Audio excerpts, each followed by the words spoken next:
Hoje eu quero falar com você sobre a carta que Paulo escreveu aos Colossenses. A cidade de Colosso é diferente de outras cidades que para as quais Paulo escreveu cartas, né, que eram cidades importantes, cidades num contexto assim geopolítico ali muito importantes.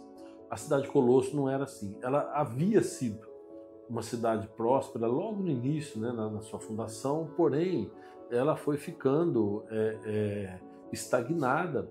E quando Paulo está nas suas viagens missionárias, a cidade de Colosso é uma cidade, digamos assim, insignificante, no sentido, sem querer ofender a cidade, mas é uma cidade pequena e uma cidade sem muita importância. Eu acho que cabe melhor a gente falar isso. Era uma cidade que não tinha muita importância ali na região.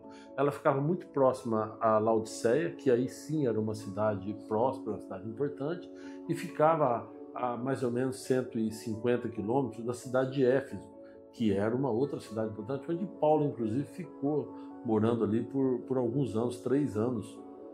Paulo chegou a ficar na cidade de Éfeso.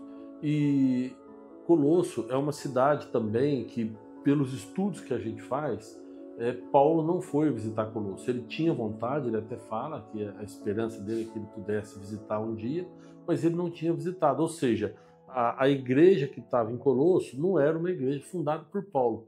Provavelmente ela deve ter sido fundada por um discípulo de Paulo chamado Epáfras. Eu falo isso porque Paulo cita isso logo no início da carta, no capítulo 1, capítulo 1, versículo 7, que ele fala: vocês aprenderam de Epáfras, nosso amado cooperador, fiel e ministro de Cristo para conosco, que também nos falou do amor que vocês têm no Espírito. Ou seja, por essa citação, imagina-se que foi esse discípulo de Paulo chamado Epáfras que fundou a igreja em Colosso. Paulo esteve perto ali, mas não chegou aí. Então não se sabe ao certo como é que foi fundada a igreja, mas então entende-se pelo capítulo 1, versículo 7, que foi Epáfras. Mas voltando aqui à questão da carta, né?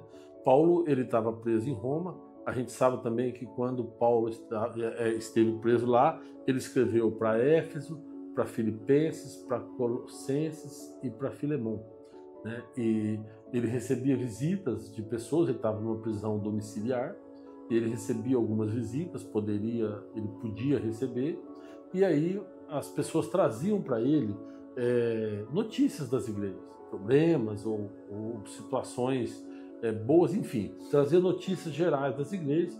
E Paulo, em alguns momentos, então, decidiu escrever. A carta que Paulo escreveu aos Colossenses, provavelmente ele escreveu logo na sequência da carta aos Efésios e também da carta ao Filemon. Tíquico foi quem levou a carta aos Efésios e provavelmente foi ele que levou também essa carta aos Colossenses. E é interessante porque Paulo cita essa questão de Tíquico na carta e depois ele fala também de Onésimo, que estava com ele, ou seja, Tíquico e Onésimo. Olha você vê como a Bíblia ela tem uma ligação. Onésimo é aquele escravo que Paulo escreve para Filemon, pedindo para Filemon perdoar, para Filemon receber ele.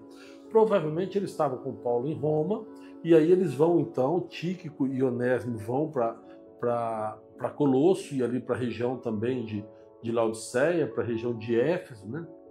E eles então entregam a carta de Éfeso, entregam uma carta a Laodiceia.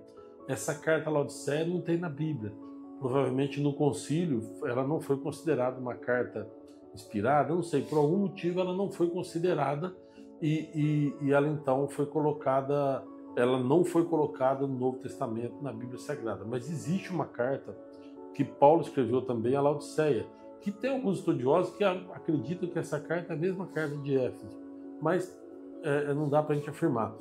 O que dá para a gente ver é o seguinte: no capítulo 4 aqui de Colossenses, no versículo 16, Paulo fala assim: olha, depois que esta carta for lida entre vocês, façam que também seja lida na igreja dos Laodicenses, e que vocês igualmente leiam a carta de Laodiceia. Então aqui sabe que Paulo também mandou a carta, né? Mas é interessante então porque Tíquico e Onésimo eles vão juntos, entregam essas cartas, e Onésimo incumbido então de levar uma carta ao Filemon, que era um ex-patrão, um ex-chefe dele, que entende-se aí pela carta que Filemon que Onésimo era um escravo que fugiu, e Paulo pedindo então para Filemon perdoar, e nós vamos ver isso quando a gente for estudar a carta a Filemon, né? Mas a carta aos Colossenses é uma carta maravilhosa. Nós temos três situações em que que a Bíblia enfatiza a divindade de Cristo, né? A essência de Jesus Cristo, que é o João capítulo 1, né? Depois temos também Hebreus capítulo 1 e o capítulo 1 da carta aos Colossenses, que mostra também uma situação não só doutrinária, mas mostra a divindade de Jesus, né? A força, o poder que vem do alto através de Jesus Cristo. Mas a carta aos Colossenses, ela começa então no capítulo 1, no capítulo 2, Paulo sempre começa fazendo uma saudação, né? Ele se identifica, escreve para quem que ele está escrevendo e depois faz uma saudação. E ele começa numa situação doutrinária. Por que ele escreveu essa carta? Provavelmente, como muitas outras, né? Paulo recebe a notícia de que tem um grupo ali de pessoas pregando algo diferente, pregando uma heresia, ou tentando mudar aquilo que eles receberam, aquilo que a igreja recebeu, né, inspirado pelo Espírito Santo. E aí eles começam a criar seitas ou criar situações onde divergem do Evangelho.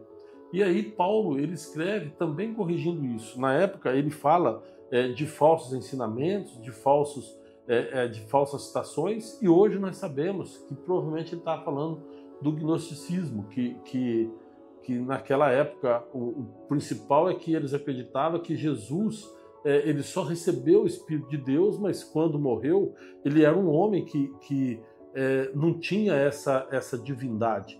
Por isso que Paulo, no primeiro capítulo, já começa reforçando a divindade de Cristo, né? E aí eles acreditam, o gnosticismo acredita que na época, quando Jesus morre, o Espírito de Deus sai do corpo e o corpo dele morre, né? Não acredita nessa ressurreição total de Cristo, que é o que nós cristãos acreditamos. E várias outras coisas. Mas, então, naquela época, Paulo escreve para os Colossenses, reafirmando, então, a divindade de Cristo e falando de uma doutrina para eles, né, que eles deveriam seguir, reforça o trabalho que ele fez, né, e ele, então, exorta a igreja nesta questão do legalismo e tal, e falando para eles se firmarem com Cristo. E do capítulo 3 em diante, ele vai falar da prática que eles devem seguir, né, de como eles devem praticar a fé em Cristo Jesus. Que aí ele fala da questão de deixar o velho homem, né, e se revestir de uma nova criatura,